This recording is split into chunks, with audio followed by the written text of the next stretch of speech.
আওয়ামী লীগের ৬ সাবেক সংসদ সদস্যের উপর চরম নির্যাতন ও নিপীড়নের প্রমাণ পেয়েছে আন্তর্জাতিক সংসদীয় সংস্থা ইন্টার পার্লামেন্টারি ইউনিয়ন বা আইপিইউ। সংস্থাটির দুটি আন্তর্জাতিক সভায় সর্বসম্মতিক্রমে গৃহীত প্রস্তাবে এই ৬ সংসদ সদস্যের উপর ৪ ধরনের নির্যাতনের কথা উঠে এসেছে, যেগুলোর মাধ্যমে গুরুতর মানবাধিকার লঙ্ঘনের অভিযোগের কথা জানিয়ে সংস্থাটির সেক্রেটারি জেনারেল বাংলাদেশের জাতীয় সংসদের স্পিকারকে চিঠি পাঠিয়েছেন। বিশ্বজুড়ে সংসদসমূহের এই সর্বোচ্চ ফোরাম বলছে, যেভাবে নির্যাতন চালানো হয়েছে তা হলো প্রতিশোধের মহোৎসব এবং সুসংগঠিত রাজনৈতিক নিধন। ইউনূসের আমলে আইপিইউ বারবার বাংলাদেশের উচ্চ পর্যায়ের প্রতিনিধি দল পাঠিয়ে পরিস্থিতি সরেজমিনে তদন্ত করতে চাইলেও তৎকালীন অন্তর্বর্তী সরকার আমলে তাদেরকে ভিসা দেওয়া হয়নি। সবশেষ গত 30 এপ্রিল সংস্থার সেক্রেটারি জেনারেল বাংলাদেশের জাতীয় সংসদের স্পিকারকে চিঠি দিয়ে জানিয়েছেন, আইপিইউ প্রতিনিধি দল সরেজমিনে তদন্তের জন্য বাংলাদেশে আসতে চায়। এ বিষয়ে বিস্তারিত নথিপত্র আমাদের হাতে এসেছে। আইপিইউর চিঠির প্রেক্ষিতে ৬ সংসদ সদস্যের মামলার বিস্তারিত তথ্য ও আইপিইউর প্রতিনিধিদের বাংলাদেশ সফরের বিষয়ে জাতীয় সংসদ সচিবালয় থেকে গত 16 জুন স্বরাষ্ট্র মন্ত্রণালয়ে জরুরি চিঠি পাঠানো হয়েছে। আর স্বরাষ্ট্র মন্ত্রণালয় গত 23 জুন পুলিশের আইজির কাছে এবং আইজির দপ্তর থেকে পরদিন জেলা এসপিদের কাছে এ বিষয়ে চিঠি পাঠানো হয়েছে। সংশ্লিষ্ট সূত্রগুলো বলছে, আগামী 5 থেকে 9 অক্টোবর 2026-এ তানজানিয়ার আরুশায় অনুষ্ঠিতব্য 153তম আইপিইউ অ্যাসেম্বলিতে বাংলাদেশের সংসদ সদস্যদের মানবাধিকার পরিস্থিতি নিয়ে বিশেষ পর্যালোচনা হবে। তার আগে আইপিইউর এমন চিঠি বাংলাদেশের নতুন সরকারের উপর ব্যাপক আন্তর্জাতিক ও কূটনৈতিক চাপ তৈরি হয়েছে।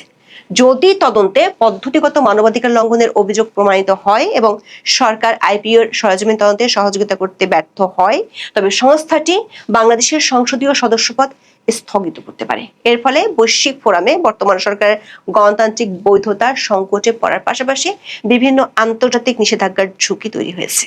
এই সম্ভাব্য আন্তর্জাতিক সংকট মোকাবেলায় বর্তমানে স্বরাষ্ট্র মন্ত্রণালয় ও পুলিশ প্রশাসনকে দ্রুত তথ্য সংগ্রহের নির্দেশ দিয়ে আইপিইউর আসন্ন সফরের জন্য প্রস্তুতি নিতে দেখা যাচ্ছে। ইন্টার পার্লামেন্টারি ইউনিয়ন বা আইপিইউ হলো বিশ্বব্যাপী সার্বভৌম দেশ নির্বাচিত জাতীয় সংসদগুলোর একটি আন্তর্জাতিক সংস্থা। এটি বিশ্বের অন্যতম প্রাচীন ও বৃহত্তম বহুপাক্ষিক রাজনৈতিক সংগঠন।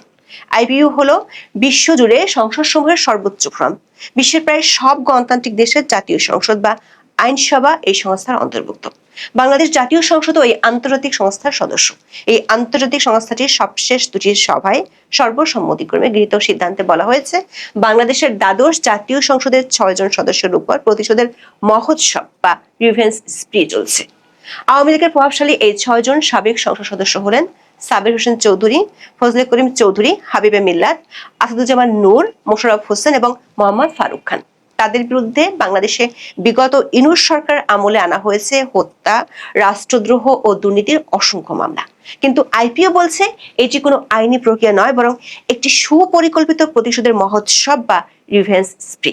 2025 সালের 23 অক্টোবর যখন জেনেভায় আইপিইউ এর 216তম অধিবেশন বসে, তখন বাংলাদেশে চলছিল অন্তর্বর্তীকালীন সরকারের শাসন। সেই সময় আইপিইউ গভর্নিং কাউন্সিল সর্বসম্মতভাবে একটি কঠোর প্রস্তাব গ্রহণ করে। আইপিইউ রিপোর্টে বলা হয়েছে, 24 আগস্ট মাস থেকে আইপিইউর পক্ষ থেকে বাংলাদেশ কর্তৃপক্ষের কাছে একাধিক আনুষ্ঠানিক চিঠি ও তথ্যের অনুরোধ পাঠানো হলেও মোহাম্মদ ইউনূস সরকারের পক্ষ থেকে কোনো সাড়া দেওয়া হয়নি। সবচেয়ে গুরুতর বিষয় ছিল, আইপিইউর মামলাগুলোর বিচার প্রক্রিয়া সরাসরি পর্যবেক্ষণের জন্য একজন স্বাধীন ট্রায়াল অবজারভার বা বিচার পর্যবেক্ষক নিয়োগ করেছিল। কিন্তু অন্তর্বর্তী সরকার আমলাতান্ত্রিক জটিলতা কিংবা ইচ্ছাকৃত বিলম্বের কারণে দুবার সেই পর্যবেক্ষক বাংলাদেশে আসার জন্য প্রয়োজনীয় ভিসা পাননি। একই সাথে আইপিইউ এর একটি উচ্চ পর্যায়ের প্রতিনিধি দল বাংলাদেশে এসে কারাগারে বন্দী সাংসদদের সাথে দেখা করার এবং সরকারের সংশ্লিষ্ট মহলের সাথে কথা বলার ইচ্ছা প্রকাশ করলেও ভিসা সংক্রান্ত সহযোগিতা বা সাড়া ঢাকা থেকে মেলেনি। জেনেভা সিদ্ধান্তে আইপিইউ স্পষ্ট ভাষায় এই ভিসা জটিলতা ও তথ্য না দেওয়ার ঘটনায় গভীর অনুতাপ প্রকাশ করে এবং অবিলম্বে সাবেক সংসদ সদস্যের জীবন ও শারীরিক অখণ্ডতা রক্ষার তাগিদ দেয়। সর্বসম্মতিক্রমে প্রথম সিদ্ধান্তটি গৃহীত হয় 2025 সালের 23 অক্টোবর জেনেভাতে অনুষ্ঠিত সংস্থাটির 216তম অধিবেশনে। ওই সভায় এই 6 সংসদ সদস্যের বিরুদ্ধে ইউনূস সরকার 4টি ক্ষেত্রে গুরুতর মানবাধিকার লঙ্ঘন করেছে বলে প্রস্তাব গৃহীত হয়।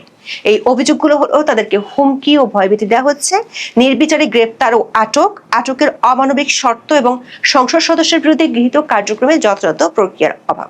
সর্বসম্মতিক্রমে গৃহীত সিদ্ধান্তগুলো সহ একটি চিঠি বাংলাদেশের বিগত ইউনূস সরকারের দপ্তরে পাঠানো হয়েছিল। তখন বিষয়টি তদন্তের জন্য আইপিওর একটি দল বাংলাদেশে আসতে চেয়েছিল। নিউ ইয়র্কে মোহাম্মদ ইউনূসের কাছে আইপিও এর সেক্রেটারি জেনারেল মার্টিন চুংগং বাংলাদেশের সংস্থাটির প্রতিনিধি দল পাঠানোর বিষয়টি তুলে ধরেন।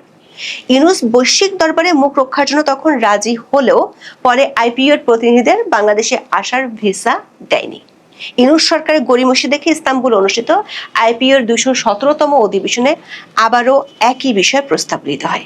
এর মধ্যে ২০২৬ সালের ফেব্রুয়ারি নির্বাচনের মাধ্যমে বিএনপি ক্ষমতায় আসে। এর ফলে ২০২৬ সালের এপ্রিল মাসে ইস্তাম্বুলে অনুষ্ঠিত আইপিওর ২১৭তম অধিবেশনে দৃশ্যপটে এক বড় পরিবর্তন আসে। এই অধিবেশনে বাংলাদেশের একটি সরকারি সংসদীয় প্রতিনিধি দল অংশ নেয় এবং আইপিওর হিউম্যান রাইটস কমিটির মুখোমুখি হয়। ওই প্রস্তাবে বাংলাদেশের এই সাবেক ৬ সংসদ সদস্যের উপর নির্যাতন এবং নিপীড়ন চালানোর অভিযোগ আনা হয়েছে। সবশেষ অধিবেশনে গৃহীত ৪ পৃষ্ঠার প্রস্তাবে এই ৬ সংসদ সদস্যের উপর কি ধরনের নিপীড়ন নির্যাতন চালানো হয়েছে এবং হচ্ছে তা নিয়ে বিস্তারিত তুলে ধরা হয়েছে। আইপিও রিপোর্টে প্রথমে তুলে ধরা হয়েছে সাবির হোসেন চৌধুরীর কথা। তিনি আইপিওর সাবেক অনারারি প্রেসিডেন্ট। সংস্থাটির রিপোর্টে বলা হয়েছে ২৪ ৫ই আগস্ট তার বাসভবনে আগুন দেওয়া হয় এবং তাকে ও তার পরিবারকে পুড়িয়ে মারার চেষ্টা করা হয় বলে অভিযোগ রয়েছে। ২৪ ৫ই অক্টোবর তাকে গ্রেপ্তার করা হয় এবং পরদিন আদালতে নেওয়ার পথে মব সন্ত্রাসীরা তার মাথায় ইট ছুঁড়ে মারে। ওই বছরের ৭ই অক্টোবর ৬টি মামলায় জামিন পেয়ে তিনি ছাড়া পান। তবে তার বিরুদ্ধে ৭টি হত্যা মামলা সহ ৩০টি মামলা বিচারাধীন আছে এবং যে কোনো সময় তাকে আবার গ্রেফতার করা হতে পারে। রিপোর্টটিতে বলা হয়েছে সাবির হোসেন চৌধুরী মব সন্ত্রাসীদের আক্রমণের শিকার হয়ে যেভাবে আঘাত পেয়েছেন তার সুচিকিৎসার জন্য বিদেশে যাওয়া দরকার, কিন্তু বাংলাদেশ সরকার তার বিদেশে যাওয়ার অনুমতি দিচ্ছে না।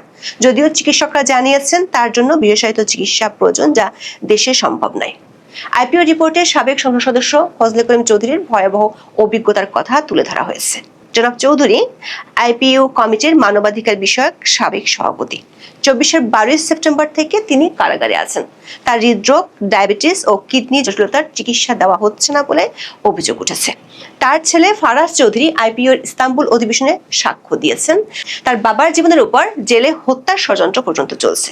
এমনকি আইপিওর সেক্রেটারি জেনারেল মার্টিন চুংগং বাংলাদেশের জাতীয় সংসদের বর্তমান স্পিকার হাফিজউদ্দিন আহমেদ বীর বিক্রমকে গত ৩০ এপ্রিল দেয়া এক চিঠিতে জানিয়েছেন ফজলে করিম চৌধুরীর ঘাড়ে আঘাতজনিত সমস্যা আরও গুরুতর হয়েছে। ২৪ জুন দৈনিক প্রথম আলোতে প্রকাশিত এক খবরে বলা হয়েছে সাবেক সংসদ সদস্য এবিএম ফজলে করিম চৌধুরীকে অ্যাম্বুলেন্সে করে আন্তর্জাতিক অপরাধ ট্রাইব্যুনালে নেওয়া হয়েছিল। বুধবার সকালে ট্রাইব্যুনালে নেওয়া হলেও বিচার কাজের সময় তাকে এজলাসের কাঠগড়ায় তোলা হয়নি। তিনি অ্যাম্বুলেন্সে ছিলেন। বিচার কাজ শেষে বেলা ২:৩০টার দিকে ফজলে করিমকে নিয়ে ট্রাইব্যুনাল প্রাঙ্গণ ত্যাগ করে অ্যাম্বুলেন্সটি। ট্রাইব্যুনালের প্রসিকিউটর ফারুক আহমেদ বিষয়টি প্রথম আলোকে নিশ্চিত করেছেন।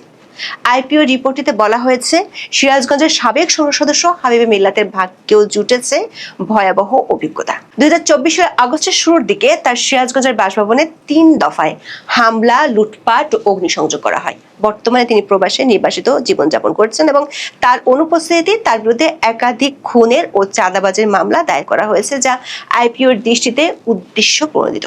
আইপিও রিপোর্টে উদ্বেগ জানানো ৬ সংসদ সদস্যের আরেকজন হলেন বরেণ্য অভিনেতা ও সাবেক মন্ত্রী আসাদুজ্জামান নূর। ২৪ ১৫ সেপ্টেম্বর কোনো ওয়ারেন্ট ছাড়াই তাকে গ্রেপ্তার করা হয়। তার পিঠের হাড়ের সমস্যা এবং হাঁপানি থাকলেও তাকে তার পরিবার বা আইনজীবীদের সাথে দেখা করতে বাধা দেওয়া হচ্ছে বলে আইপিওর প্রতিবেদনে উল্লেখ করা হয়েছে।